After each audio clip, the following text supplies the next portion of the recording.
Hi, I'm Rebecca, Biofield tuner. Today's video is interesting because it's kind of a takeoff of last week's, which is not what I thought I would be doing. And also it came to me in the form of a title first, which is Forfeiting the No in Curiosity of a Maybe, or in Exploration of a Maybe. Let me tell you what I mean by that. So every video that I've ever made in some way has affected me directly. Either so many clients have come through in my private practice about it, or it is up in my life and also a part of my clients' lives, or I've had to steward one of my kids or someone near and dear to me through some issue. And so because I've dealt with it concretely in some aspect of my life, I think, in my experience, everything what is deeply personal to me winds up being deeply universal, widely universal. So let me make a video. If it's up for me, I can't be the only one, because that just is how things go in this whole human experience. So last week I made a kind of convoluted concept video about positive feedback loops and negative feedback loops. And there's an element of sort of setting things in a good trend, positive feedback loop. There's also an element of a positive feedback loop just simply being a confirmation bias. And the sort of nuanced way to talk about that and everything, it was a little hard to discuss. And so what I did for the remainder of the week was really look at the opportunities that I had to notice when I was in a self-perpetuating cycle, and then noticing what it would take if that self-perpetuating cycle wasn't awesome in my life, wasn't having an awesome effect in my life. What did it actually take to create a momentary negative feedback loop, which I talked in last week's video, and then set a new trend? Well, that's what I'm here to talk about in this video, because let me tell you, it was really hard. It was really hard for me to not do the thing, not only that I usually do, but in trying to not do the thing, one of the things that I do a lot. It's not so much even that I usually do it, but in trying to not do it, I realized how badly I wanted to do it. And not only did I want to do it, I knew that it would work, right? It's like, so I was trying to change a pattern that I have about taking action. People near and dear to me, I make a living because I am a solutions-oriented thinker. I am that way naturally. I've also cultivated that over decades. But there are moments when the do, like go in and do, isn't the best thing. There are moments when you have to wait and sort of see, hit a pause, collect more data, any number of things. So, but it's interesting because I have created through a lot of circumstances in my life that needed it, I have created a pattern in myself where I jump in and I do things. And while there are some negative consequences, some, I don't know, not so great, oh, well, that was a little sideways, but something got done. But, you know, we got through the week, but whatever.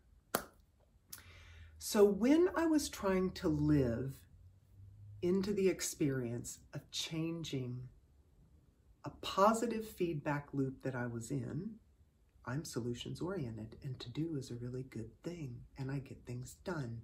These are all great things, and I needed to stop with that already. And it was really effing hard. It was just really hard, you guys. So I'm making this whole video. I'm gonna get into the softest strong. I'm gonna get into all the other topics that I promised to do. Those are coming. But I really wanted to speak into that I had to hit pause on something that I knew would work. Like I know it'll go, I know that I can get something done if I can do it this way. I'm a solutions-oriented person. I got a lot of stuff to do. I don't know anybody who doesn't have stuff to do, right? And if I go ahead and do it, it'll get done. And even though it might have a few kind of smudges on it, it won't be perfect, but it'll get done. And I had to stop with that. So how does a person take a pause on what they know and hold their breath long enough to stay curious, to explore, maybe this will work, maybe it won't work. Maybe it'll work and be better. Maybe it'll work and be the same. Maybe it'll work and have a few more smudges on it. Who knows? But you have to be willing to be in that kind of negative gravity moment, kind of like at the top of a roller coaster. Ooh, you're just kind of waiting to see if it takes off, to see if it was a good thing or not. And, you know, this isn't my first rodeo. I've been at the work. I've been at self-awareness and mindfulness, data collection and, you know, self-discovery and all that for some decades, years, whatever, okay? A little while. And to the point where I consider myself pretty good at it.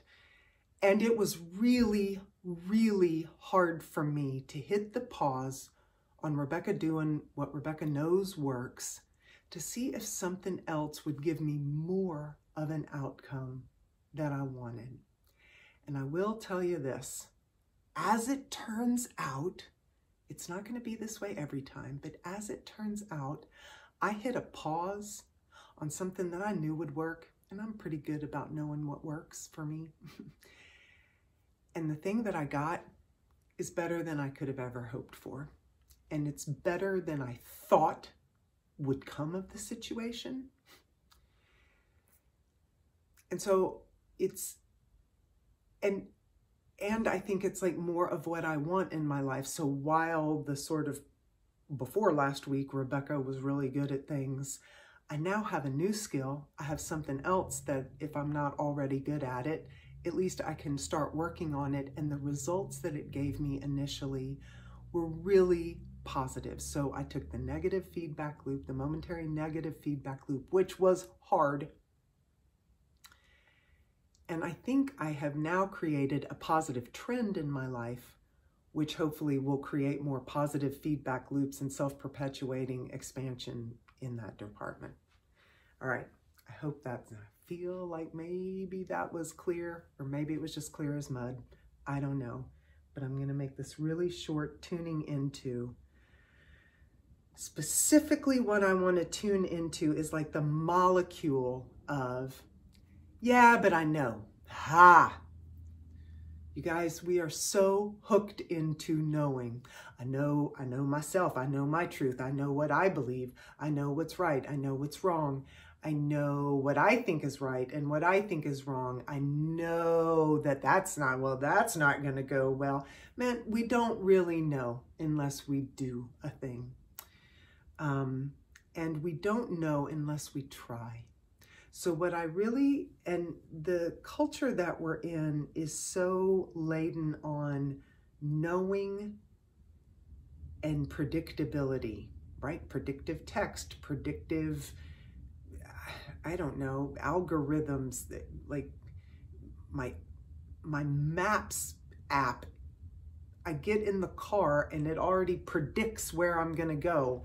Now some places I go on the regular and some I don't. Like everything's predictive. And there is some ease to this, except when it's easing us on down the road in a direction that we don't really love. So I want to tune into this molecule of knowing, because while we do know a thing, we don't know all that we don't know. And there's a lot that we don't know. We know what we know, and it's like if you could do a pie chart of we know what we know, it would be like one finger width in the whole circle, right? And then all the rest of the circle is what we don't know. So let's tune into that moment of, but I know, but if I do this, then I'll be okay. Then, well, this and this and this won't get done, but I'll know just enough will be done. Okay, but what if you could have the whole package? What if you could get the whole rainbow? But you don't know how to do that. Ah, right. You don't know yet. And that's why we have to hit the pause on what we know and stay curious and exploratory about a maybe. Yes. So I'm going to tune into that. When we know something, can we hold it in the balance just long enough to maybe learn?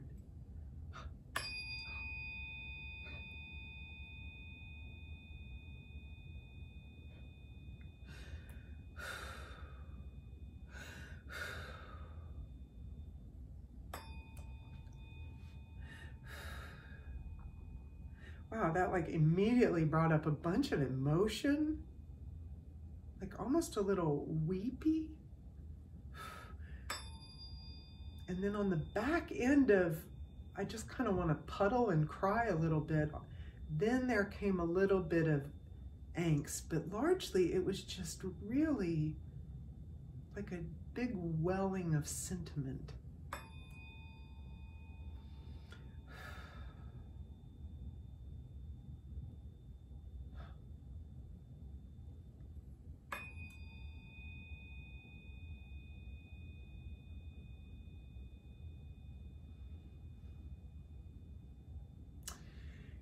It's all about other people. It's like when I tune in to each individual person, like, would you, specific person, would you, specific person? Because last week I had thought about it. I'd made a video about the idea, but when Rebecca, the specific person, had to try and hold what she knew would work, however imperfectly, I knew it would work. And when I held it to the side,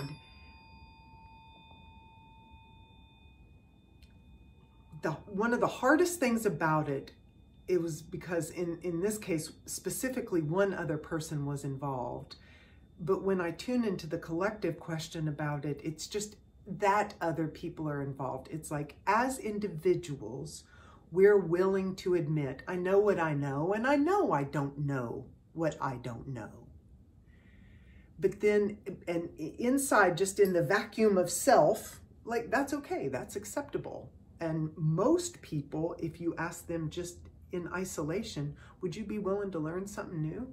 Most people will be like, yeah, that'd be awesome. I'd love something new and useful. Who doesn't like useful? Love useful.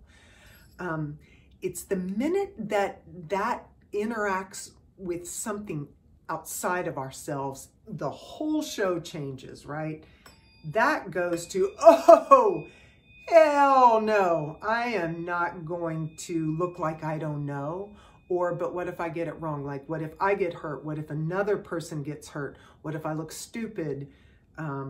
What if a client sees? What if a boss sees? What if a coworker sees? Then I'll have lost my edge, right? There's some competition. There's a little bit of defense.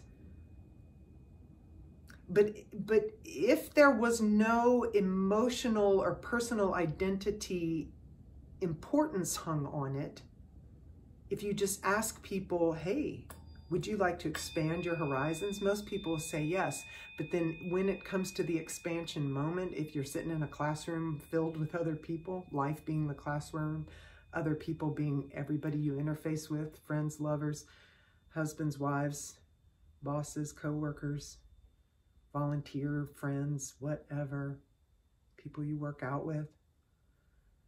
Nobody likes to look like a dumbass at the gym, but we all would love to optimize better, So would you be willing to ask the person using the machine that you kind of thought looked like a torture device, would you ask them how to use it properly? Or would you ask the person at the front desk to teach you.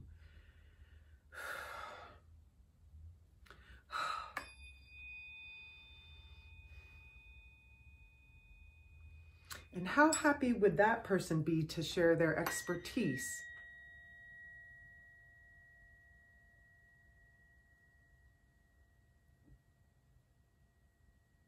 It's like opening up so much opportunities, but the cultural bias against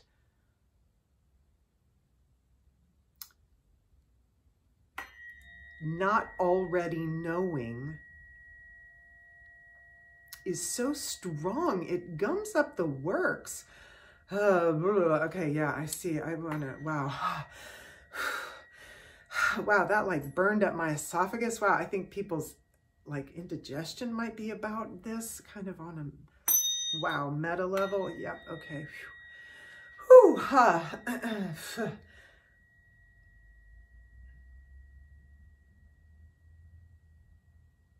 You know, so much media, when you sort of get into the health and wellness and healing space,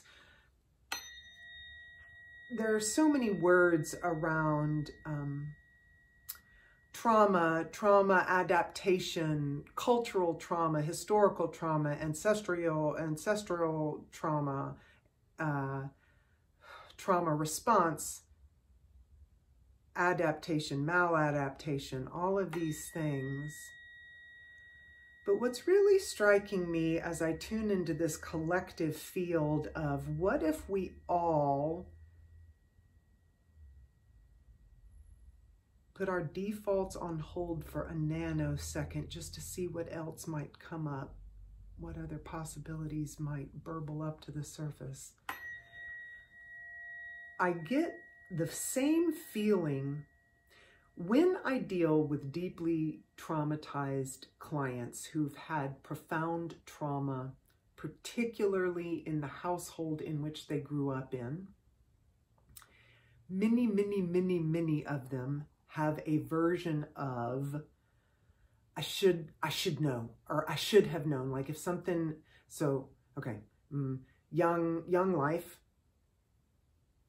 needs are not met, difficult household situation. Okay, then fast forward however many decades, adult person has a crappy relationship end, or a boss that they stayed with who wasn't groovy, and they stayed a really long time.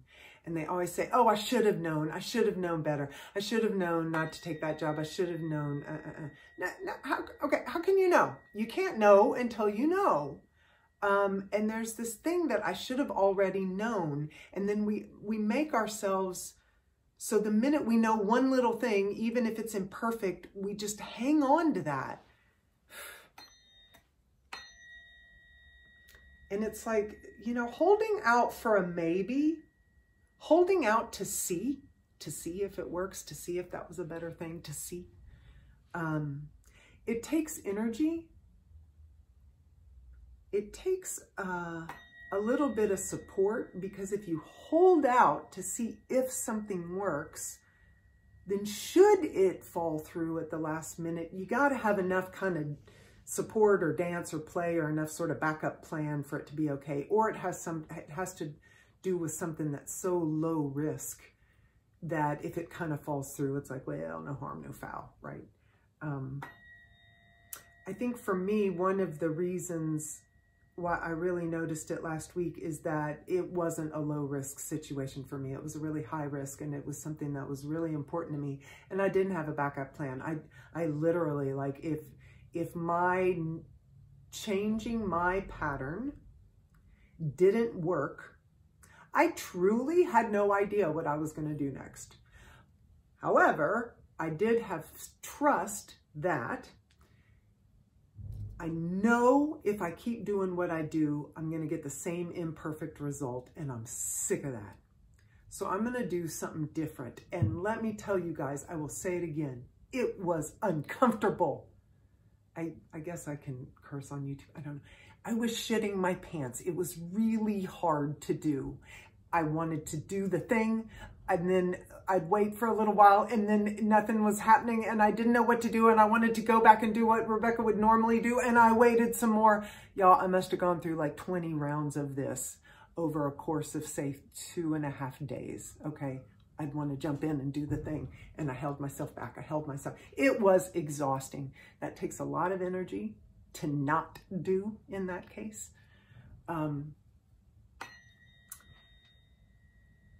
And it was really terrifying because it was something that was really meaningful to me. And if it didn't work out, I didn't know what I would do next, but I knew that if it didn't get a good result, I knew somehow, I had faith, I had trust that I would be better for not having done what I usually do.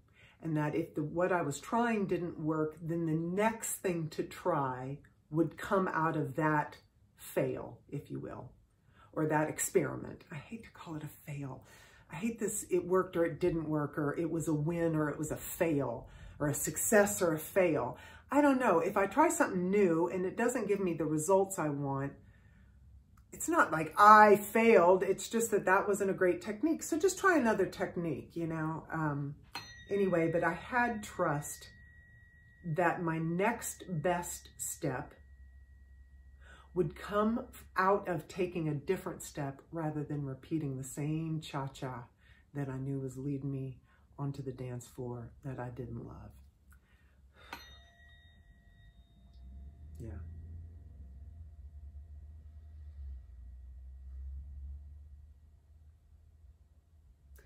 You know, a lot of people's lives are really, really, really hard. And they're hard in ways that are invisible, that are invisible. And one of the universal things that I see in my practice is that really every person who's ever made it to my therapy table, to my therapeutic workspace, they are brave. And when I see them, when I spend time with them, we do the work together, and I reflect back to them this amazing creature that I see, right? This amazing human who has been hurt, who is brave, who is trying. They feel so validated, not because I did anything over and above, but quite simply, I think it's because I held witness to their intrinsic human braveness to exist. It takes balls to exist in this world. And to hold what you know aside,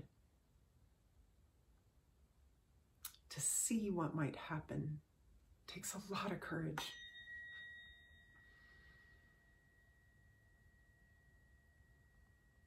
And I know that everybody has it. And I'd love if we'd all sort of agree to use our bravery and our courage like lives on a video game, or like coins up in your little corner, or charge on your cell phone. I don't know, whatever sort of units you want to imagine. It's like, what if we deployed our bravery units, not on existing against the hardness of life, but what if we used our bravery units to change our patterns, to make things easier? Then we wouldn't need so many units just to get through our hard days, because we would learn new things, and we'd be able to figure out new ways to make our lives easier, more filled with ease. We may still work hard, play hard, love hard, do all the things, but it would be a more easeful existence if we more intelligently deployed our courage and bravery tokens in curious expansion rather than just survival. Oh, yeah, wow, wow. Wow, that just brought up like a whole I was watching a show last night, and the main character, a woman, was telling another character how much she loved Joan of Arc. And that sort of heartfelt, deeply purposeful courage that almost made tears want to well up in my eyes, that sort of Joan of Arc frequency is coming up here today. All right, I really wanted to keep this video short, so I'm gonna wrap up the tuning. And here's the thing, you guys, here's the thing. Yeah, because I see this energy is really wanting to drop into the third eye. That's the kicker, you guys. You can't see it. The universe that you want, your dream life, isn't predictive. There is no way I could have trained to become a Biofield tuner. It didn't exist when I was formulating my career ideas. Like, you guys, the future we want isn't predictive. If the text algorithm can guess your next word, you are not being original. And I don't even want to get into the politics of GP chat or whatever. That is not a human, and it's not going to be a human. We are magical, meaty, flawed, gross, organic, rotting, glorious, divine puddles of saucy mess. There is just no CPU unit that's ever going to match the potential of that. So whatever, y'all have fun with your computers. I deal with the people. I deal with the people, and we are beautiful and worth it. Oh,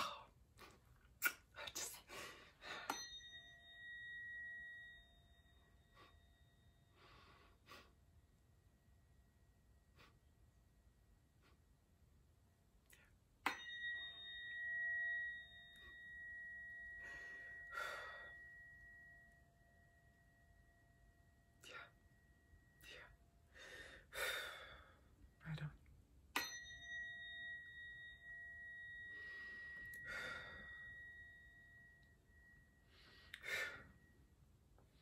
So wonderful. All right.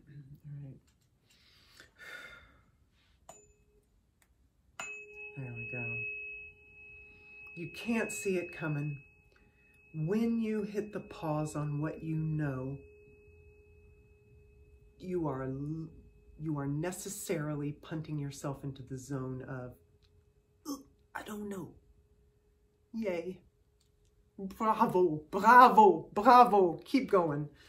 Oh my God. Yes. To not be able to see sometimes doesn't mean that your third eye isn't working. It doesn't mean that your intuition is faulty. It means that you are in your body doing a thing and you're exploring and you don't know yet. Keep going. Keep going. Okay. Okay. Let me wrap up.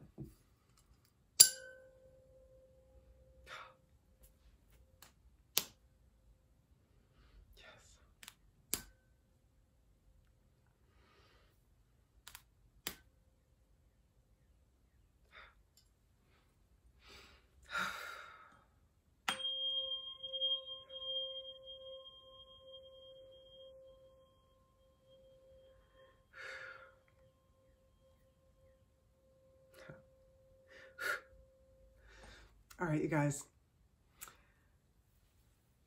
I'll see you next when I see you. This was a really meaningful session. I hope everybody got something out of this.